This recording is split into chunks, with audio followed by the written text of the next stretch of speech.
Hello and welcome to Money Purpose Live. Money Purpose is a series of interviews with over 20 experts that have mastered tools and strategies which led them to their financial success. What wealth creators, fire experts, money coaches have done differently to have the right money mindset and create more money during COVID-19. In this series, you will gain the most relevant insights and strategies to help you pivot or thrive through current challenging times.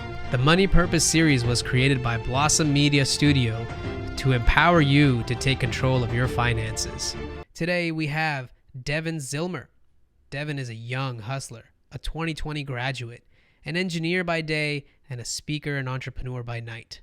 He's the creator of the hashtag More Than Movement. Now let's get on with the show. Hi, welcome everyone. Welcome back to Money Purpose series. And today we have our guest, Devyn Zillmer. I'm so excited to dive in this interview. Him and his wife has been speaking on the stages with 100 and plus people, helping people with mindset and recover from the introvertness and shyness, and also motivate people to get to their dreams or goals that they want to. And I'm super excited that this is our first guest that we have on this series who is actually has to face with a lot of, I would say, changes of 2020 is to graduate during pandemic, finding a job, getting married, figuring out the finances, and just basically adulting. Yep. So welcome. Yeah, I appreciate you having me on, Mimi. I'm excited to talk today about just some of the things we've had going on this year. 2020. I think we may write a book on it, to be honest, but we're looking forward to it. So thanks for having me on. Series is about money talk and just money series. Maybe you can walk us briefly through your journey with finances. Did you grow up with, money mindset? Did you know how to save money and invest money? And till this day, what is your mindset towards money, and what does that mean to being a graduate in 2020 and trying to figure out, your job and all of that? Yeah. So I think a little bit of background on me. I grew up in an entrepreneurial household. My dad built a business growing up. So watched him do that. But also just like personally, finances in our family, like they weren't like crazy. I was the oldest of 5 boys. So they weren't like crazy, like, hey, we were going on total trips all the time. Like we were pretty humble. But my dad, like I watched him gut it out and build a company. So there was a lot of influence from that. I think one of the things for me is when I grew up, I was never afraid to go work for money. So like at the age of 16, I was pretty much financially like cut off from my parents, not like from them, like not giving me money, but like I created my own outcomes. Right. Yeah. So as a result, like I bought my own car, I bought any sports equipment I needed, like everything that was on me. So from a very early age, there was a lot of ownership taken in my finances. And so I was never afraid to work hard for money. That was never a thing for me, but I also understood that money was kind of a tool to create like some lifestyle and create some of the choices you actually want to make. So then flash forward to college. I actually am not really looking forward to going to college. Personally, I wasn't at the time.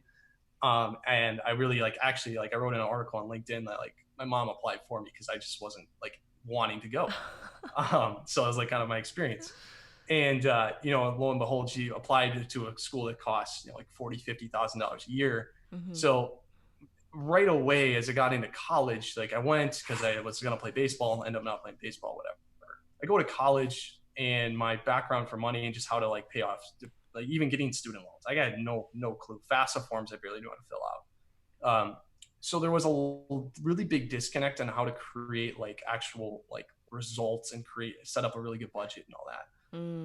So then when I was a freshman, sophomore, like I was flat broke. Like I had a couple $100 to my name. I sold my car, right, to pay for tuition. Like I had no means to make money. And it was kind of at that point in time that it was just kind of a click for me. It's like, I have to start to make some better financial decisions and also put myself in a position to like, be set well up after college. Right. Right. So that kind of mindset. And then we met some people, my wife and I met some people that actually, they knew how to create, good cash flow, how to talk about money, how to think about money. So it kind of started to change our mindset a little bit. But it was in that time frame where like, okay, like we got our first internship, right? Yeah. And we started to make some money and start to figure that out. Well, then there was the aspect I needed a car. My wife and I, our girlfriend at the time, we were like starting to get serious. We're like, we were thinking about the future. So I was like, I got to get a ring. so, so I was like, I got to start to figure some things out. So, one of the big things that we did in college, I know I'm getting a little long here, so I'll just kind of wrap this up a little bit. But one of the things we did in college is it was we were just weren't we were willing to work harder than I think a lot of our peers were.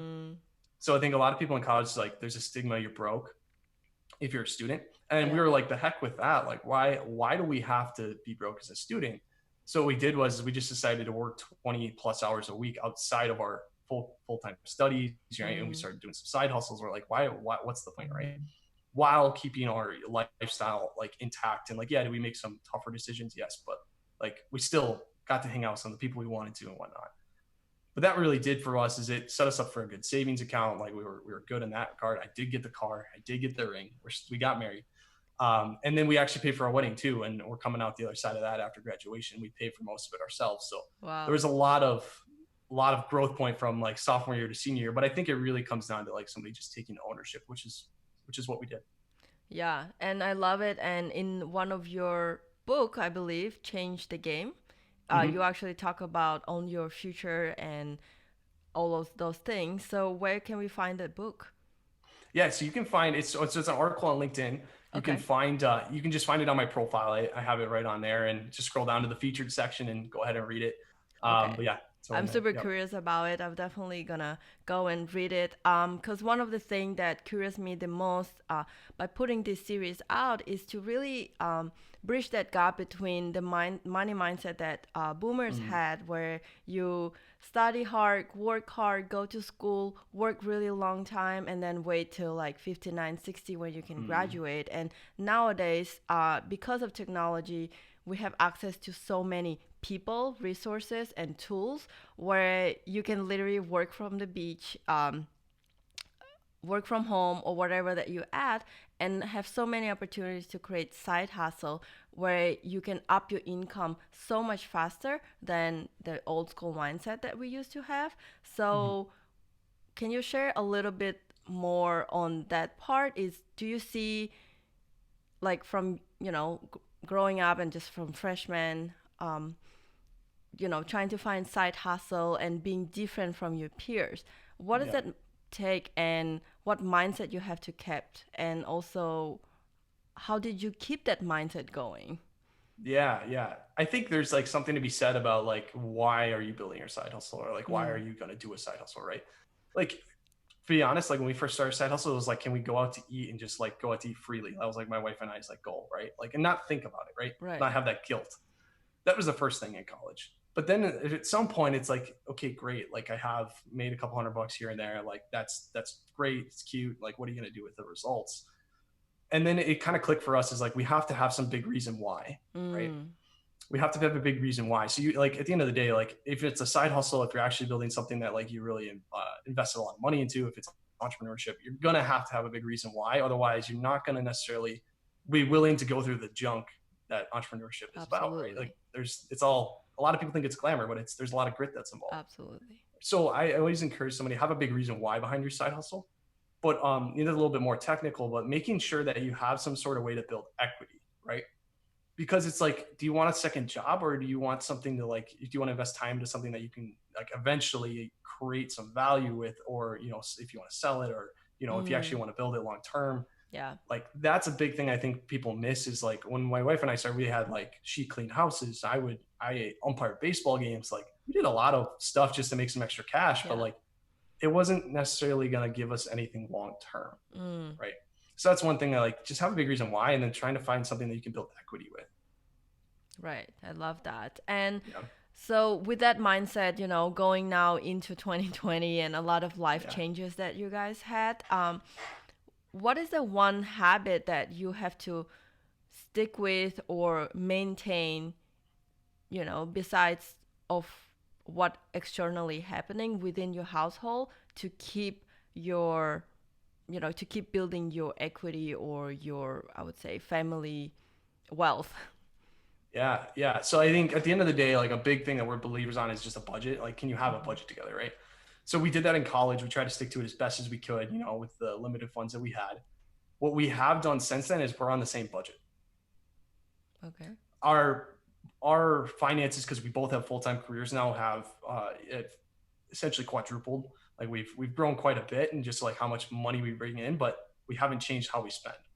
So I think a lot of people miss is like, okay, all your building, even if you're building your side hustle, it doesn't really matter, right?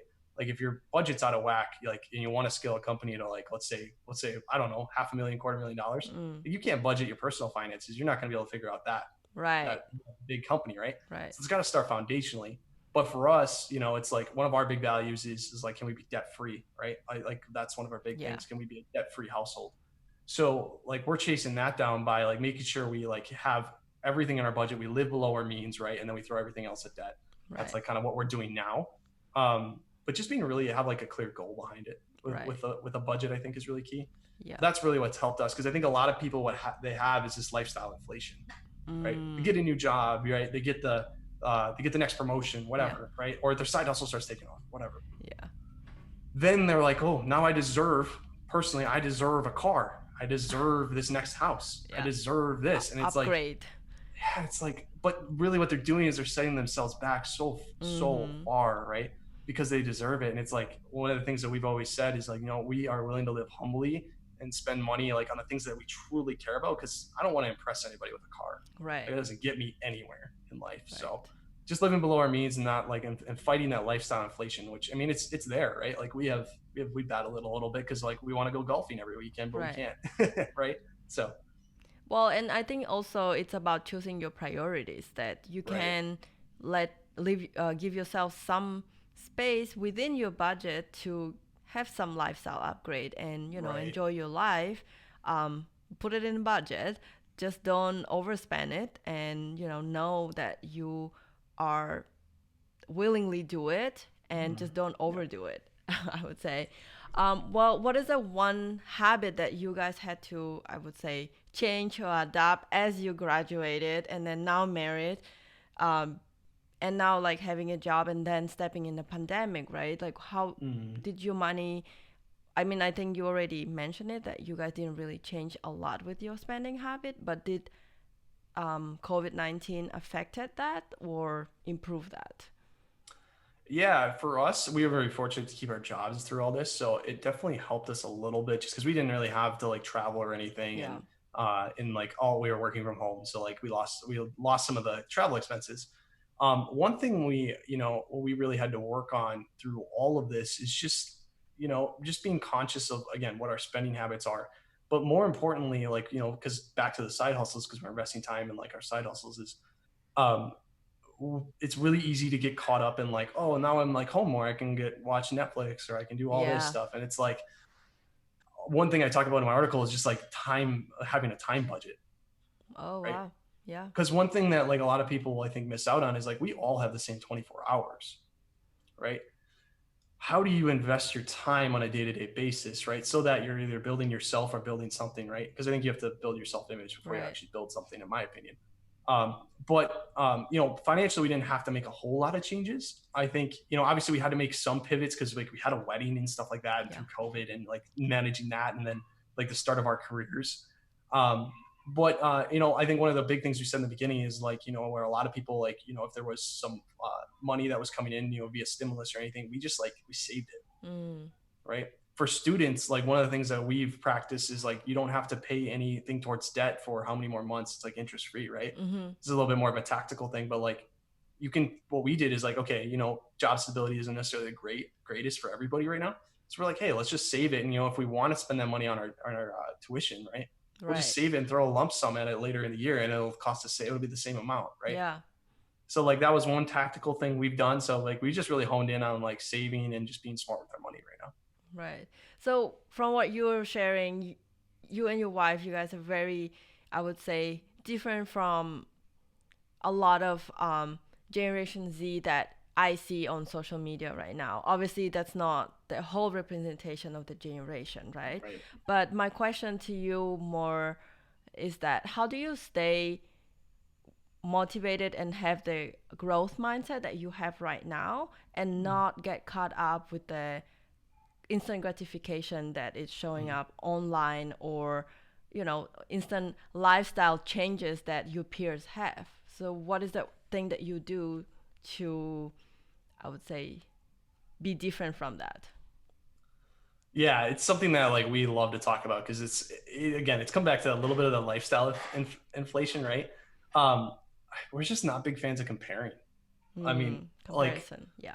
the comparison game is so dangerous. Like I can look at, the person that, had their parents pay for college, like, and we have to pay for our own, right? And just be like, they made the different decisions because they could, Yeah. right? And I could be upset with that. Or I could realize, and be like, okay, like they're just on their own path, right? And just being okay with that, like, is something that we really had to work on. Because like it is like with Instagram and Twitter and you got all these different things that like social media that is out there.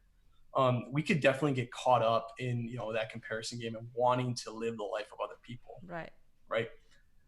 But I think also it just comes down to like we were willing to sacrifice what we want now for what we want most, right? So like we looked at some of the other people that we knew who had made different decisions and like had different results in their 30s than most every other person. And we just simply asked like, what did you do?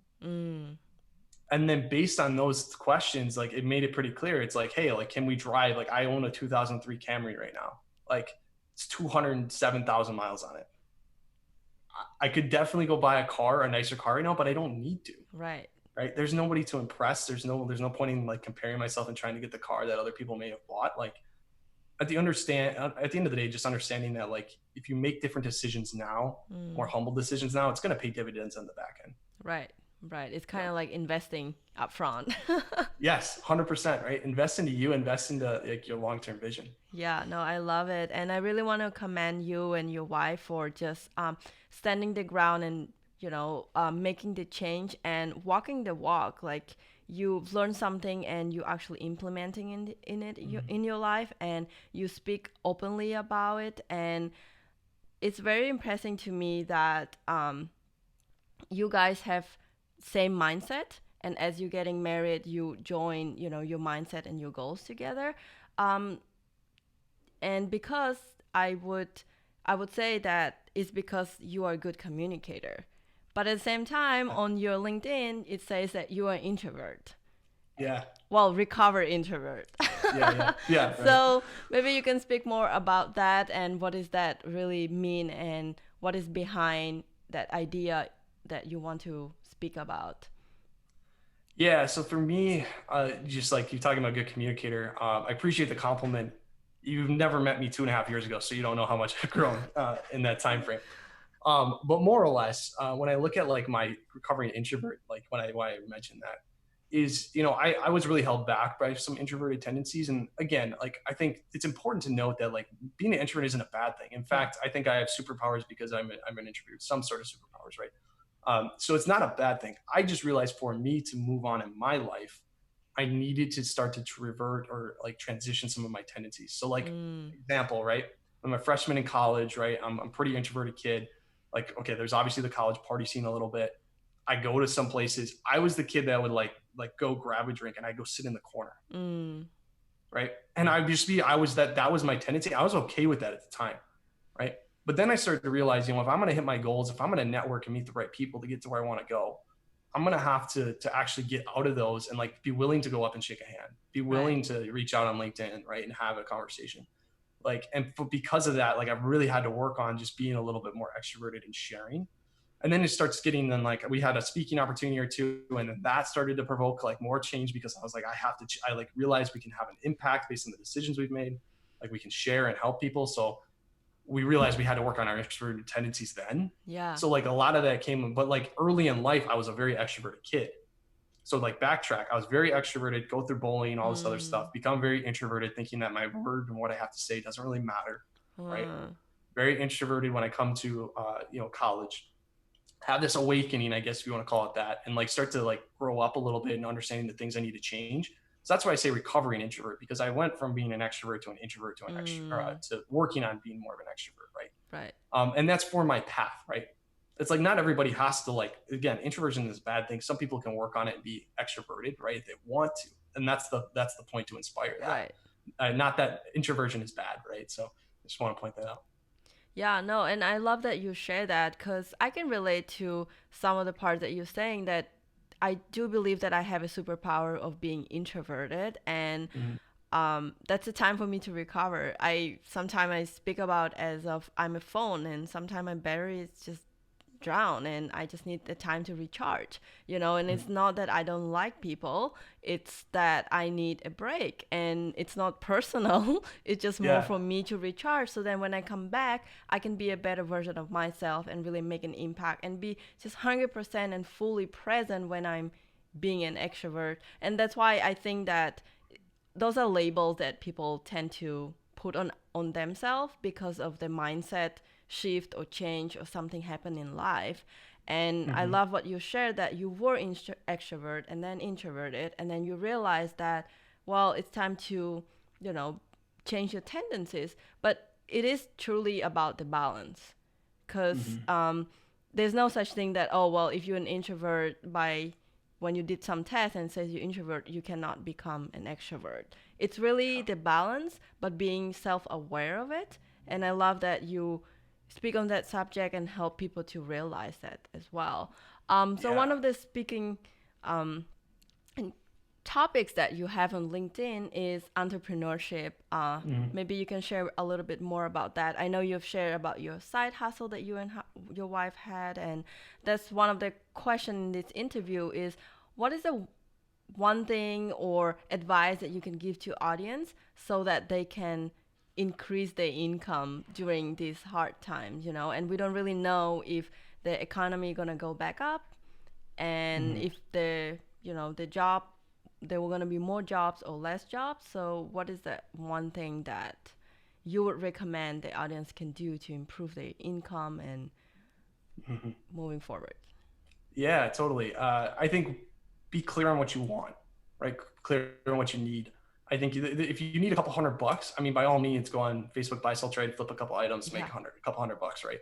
Like that's for sure. But just be clear on what you need to really better your life, right?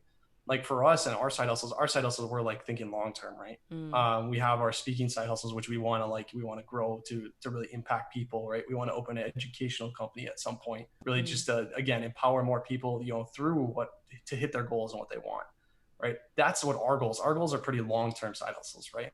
That's what we're looking at. Whereas like a lot of people I think right now in the pandemic are probably just looking, how can we make that next $500 to Yeah. really lessen the stress, right? Right. So if you're in that space, I would just say go be willing to hustle, right? Be willing to go work hard and maybe flip some items. Like, I mean, shoot, I mean, some of the stuff that I did in high school to make some extra money, like I went and planted trees on my buddy's tree farm, right? Because Yeah. he was just like, hey, I'll help you, I'll pay you a little bit of money if you're willing to come do this. And I'm like, just being willing to be gritty and get out of your comfort zone. I think there's a big something big to say about the ego involved, right? Mm. Are you in entrepreneurship for your ego, or are you in entrepreneurship to create a better life, Right. right? I So it's love like that. I see a lot of people that are like, oh, I got to build an app, or I got to build the next, Amazon, and it's like, okay, like, but why, right? Is there a big reason why? Like, Yeah. if your goal is just to be on the cover of Forbes, I can't say that it's probably going to motivate you to really get there, right? Like Right. it's a great goal, but like at the same time, it's not very internal and like there's not a purpose. Now, if your goal is to be on Forbes so that you can go help people because you have the influence, you have the ability to give back, then maybe for Right. sure, right? Right. And the same thing with your side hustles. It's like if you're at a scale or at a small scale, like I need to make a couple $100, like I mean, by all means, go flip some items. But again, it kind of comes back to like, what is your goal for it? Right. No, I love that. And it's kind of reminds me of this is are you really want to, like, do you really want to be in the business for the process, or you just want a title Right. of Yep. having a business? Yep. Because it is a process that it's not that easy to get you. So yeah, thanks Yeah, for totally. sharing that. So yeah, we spoke about that, and I guess in the shorter term, what would be the one advice or highlight or practical thing that you can share with the audience so that they can level them up during the next economical downturn that it's going Yeah. to happen, and we need to Hmm. be prepared now? Yeah. I love how you say it's going to happen because it's going to happen, right? It's not an if, it's a when. And we've seen it Yeah. every 10 years that something's going to happen, right? My mindset is just start now, right? Hmm. Like you got to start now and just again, define what you want your life to look like and like how you want to live during the next, like, it's not hopefully not a pandemic, right? but like maybe the next economic downturn. So like just getting to the base of like maybe setting up like, hey, what do you want your finances to look like? Be very, just put a deadline on a goal, Mm-hmm. right? And just be very particular on what you want, Right. right? Because it's like if you want like your six to 12 months worth of savings, like, okay, that's great, but do you want it in 10 years or do you want it next year? Mm. Right? Two totally different questions. So, or two totally different results. So just be really clear on what you want that to look like. I'd be very practical in how you set up your goals for your finances, right? For Yeah. us, it's we're gonna get our debt, we're gonna get debt free in 2 years. We're knocking that out, right? Getting our student debt gone. And then from there, it's just like, can we stack up 6 months of savings and really start to invest into ourselves and really start to grow our side hustles long term so we Mm-hmm. can create some results and just being realistic with that. I think I just encourage people to be realistic with that aspect of it, what they're actually creating with the budget that they have, and what does that mean for you? And let's just say the next 10 years or the next 5 years, right? Where is that going to put you? Yeah, no, I love it. And just having conversation with you, I just put things in perspective and make things more realistic. It's like, well, ask yourself question, what is that you want, and put it into perspective. What do you actually have right now, and what you can Right. do? It really motivates me. And the things that you're saying, they are not like I would say complicated. They're very Yeah. simple, but I appreciate the way you put it together, that it's easy to digest and simple enough to understand. And I think that's where a lot of issues are underlying, is when we talk about finances, money, Mm-hmm. or future, people get overwhelmed because like, oh my God, it's so many things. But when you sit down with someone who have done it before, just like you put it in a simple perspective, like, okay, start with this and this, and it breaks down, and it really helped to navigate through all these overwhelming feelings Mm-hmm. easier. Yeah. And for that reason, I would love for people to connect with Devyn. If you really want to connect with him, just go to LinkedIn at Devyn Zillmer, or Instagram, which I just added you earlier Yeah. today. He is open for DM and just any questions that you have. They are working on their speaking engagement right now, so they're open for doing those things and interviews. So reach out and ask questions. And for that, my next question and the last question to you is, what is next for Zillmer family, and what is that you're doing right now to help the community with the message that you have? Yeah, I think next for us is, now that we've graduated, made it through all the marriage and all that stuff, like had a lot of fun. Yeah. Next for us is really just setting up our lives to really live differently in our 30s. So one of that's just being really good in our budget and our finances, right? Part of that too is just like, hey, we want to have a really big impact. We want to give back to people. Yeah. We're big believers in that. So for us, it's like scaling out our side hustles right now and getting more speaking engagements, and really sharing a message through there of just that anybody else can like follow a path that we've done. Like Yeah. when somebody, the worst, one thing I want to say hate, but the thing I hate the most is when somebody looks at us and says, "Man, you guys are so polished. You guys look like you got it all together." It's like, but you didn't see the 2 to 3 years of work that I put in Right. behind the scenes to get to this spot, right? And that's why we want to talk about it, is because anybody can do it. They just got to be willing to put in the work to set themselves up, whether that's financially, in their introverted tendencies or whatnot. So right now, that's really what we're working on. And then in a couple of years, we're going to launch an educational company, which we're really excited about, just to empower more people.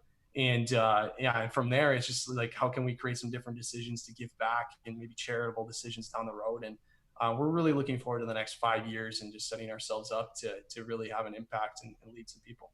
I love it, and I'm so inspired by that vision. And is there anything that I can do to help you with that vision, to reach to that, or if any engagement, that you have, I would love to be a supporter of that. So just let me know, and I'm looking forward to just follow you guys' journey and just learn more and get inspired.